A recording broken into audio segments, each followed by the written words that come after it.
नमस्कार। The fraud exposure news and views network में आपका स्वागत है। आज हम आपसे बात करेंगे उत्तर प्रदेश में होने वाली परीक्षाओं तथा सार्वर गैंग के बारे में। सार्वर गैंग एक ऐसा तिलिस्म है कि कोई भी परीक्षा जो उत्तर प्रदेश में हो रही है बगैर सार्वर गैंग के एंट्री के पूरी ही नहीं होती।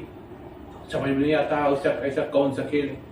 प्रत्येक परीक्षा में एक 8 दर्जन सार्वर गैंग के सदस्य पकड़े जाते हैं, शोर मचता है, जेल चले जाते हैं। फिर नए सिरे से नया सार्वर गैंग तैयार होता है। फिर जब कोई परीक्षा आती फिर वही खेल शुरू हो जाता है।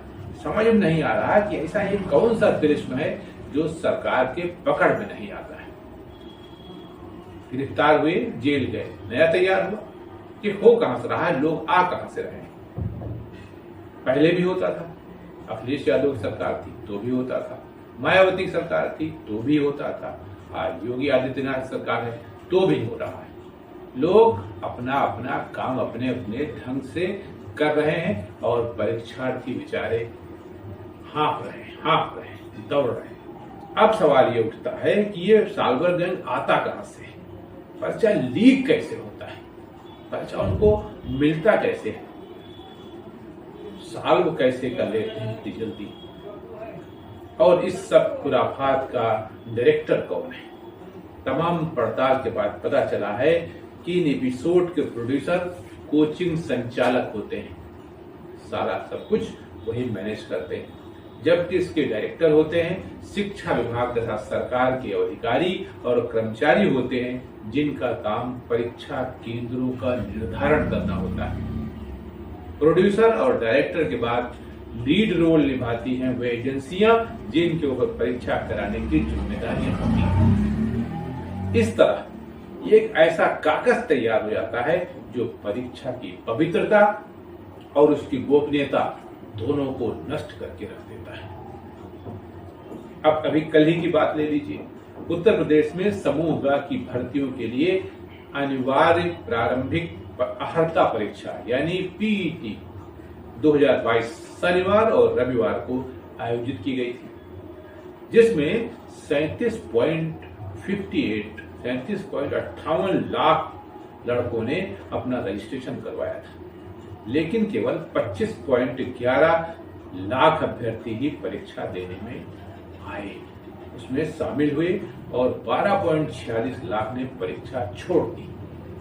वैसे भी जिन लोगों ने परीक्षा देने में सफलता पाई है या समय से परीक्षा केंद्र पहुंच गए हैं वे यकीनन बधाई के पात्र हैं, क्योंकि इतनी रेलम पेल तो कभी देखी ही नहीं गई।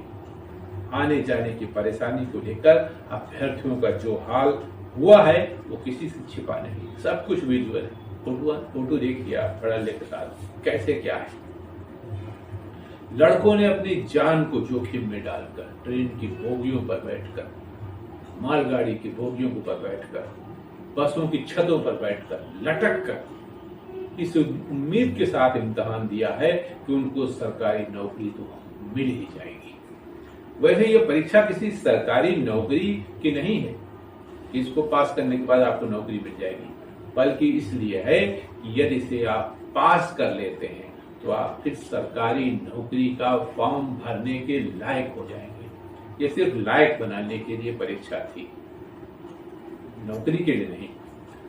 अब ये अलग बात है कि सरकार 1 साल तक नौकरी निकालती है या नहीं निकालती है, और फिर आपका पीईटी पास करना बेकार हो जाएगा अगर 1 साल के अंदर नौकरी नहीं निकली, क्योंकि ये तो हर साल रिन्यूअल होना है ना इसका।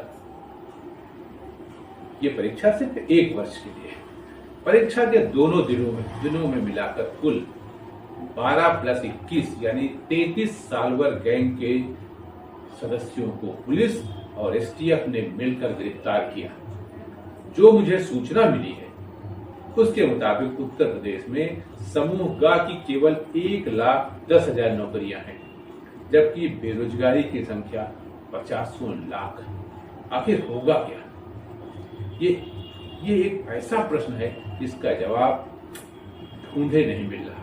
जो भी गवर्नमेंट आती है नौकरी दरवाजा खोलने की बात करती है, नौकरियां दी जाएंगी, इतनी नौकरियां दी जाएंगी, इतनी नौकरियां हमने दी, इतने लाख हमने नौकरी दे दी है, लेकिन बेरोजगारों की संख्या तेजी के साथ बढ़ती जा रही।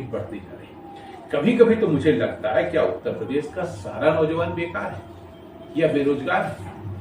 आखिर ये संख्या कम क्यों नहीं पड़ रही है? इसी के साथ नौजवानों को ये बात शायद समझ में नहीं आती है कि सरकारी नौकरियों की संख्या बहुत सीमित है, लिमिटेड है, जो सबको कतई नहीं मिल सकती। तो फिर ये नौजवान अपने को प्राइवेट सेक्टर में जाने के लिए क्यों नहीं तैयार करते हैं? क्यों सरकारी नौकरी के भरोसे बैठे अपनी जवानी को बर्बाद कर रहे हैं? क्यों भविष्य चौपट कर रहे हैं? वैसे प्राइवेट सेक्टर में जाने वाले नौजवानों को ये बात अच्छी तरह समझ लेनी चाहिए कि वहां डिग्री, डिप्लोमा या सर्टिफिकेट का कोई मूल्य नहीं है। इसका तो अवमूल्यन हो चुका है। वहां अगर कोई आपके अंदर स्किल है तो फिर आपको महत्व मिलेगा, या फिर कोई एक्सपीरियंस है आपको एक्स्ट्राऑर्डिनरी, तभी आपको नौकरी मिल सकती है। इसलिए अपने आप को सरकारी नौकरियों का प्रयास करते रहिए, लेकिन जिंदगी को बर्बाद न करिए। प्राइवेट सेक्टर की तरफ ट्राई करिए और उसके लिए अपना दिमाग खोल के रखिए। खाली 100 में 99 नंबर मिल गए, 90 नंबर मिल गए नकल करके, इससे कुछ नहीं होने वाला है। वहां जो बैठा है आपका नियोक्ता, जो आपको नौकरी देगा प्राइवेट सेक्टर में, वो आपसे ज्यादा प्रेम रखता है। तो वहां आप जब जाइए तो वहां नौकरी कीजिए, आपको नौकरी मिल सकती है। नहीं तो तमाम रास्ते हैं। अपनी दुकान करिए, अपना काम करिए। सरकार नौकरी देगी, मेरी समझ नहीं आता। न इतना जूझने की जरूरत है, न इतना खपने की जरूरत है, क्योंकि लिमिटेड संख्या सरकार के पास है और आपकी संख्या बेशुमार है। नमस्कार।